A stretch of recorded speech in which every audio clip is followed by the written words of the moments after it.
ใบยั่งยืนความสัมพันธ์เฮ็ดอยู่ไสต้องเตรียมเอกสารหยังแด่หลายคนถามมื้อนี้ก็เลยมาอัดคลิปตอบเนาะเอกสารที่ต้องเตรียมจะมี2ใบจะเป็นใบยั่งยืนที่อยู่เบิดเลย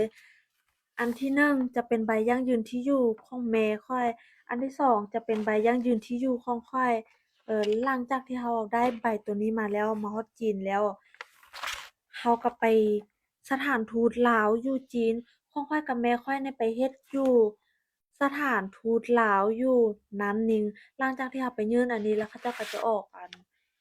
ใบยั่งยืนความสัมพันธ์ให้หลังจากที่เราได้ใบยั่งยืนความสัมพันธ์แล้วเราก็ไปต่อวีซาได้ปกติเลยเอกสารตัวนี้เมื่อเราได้มาแล้วเราก็เก็บไว้แม้เรามาเทื่อหน้าหรือว่าครั้งต่อไปเราก็สามารถเอามาใช้ได้คือเก่า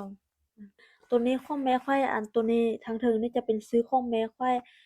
แล้วทางรุมนี่จะเป็นซื้อของข้อยเนี่ยเขียนอยู่อันนี้แล้วเราอันนั้นวันที่เท่าใดเขาเจ้าก็สิเขียนรายละเอียดอยู่นี่เลย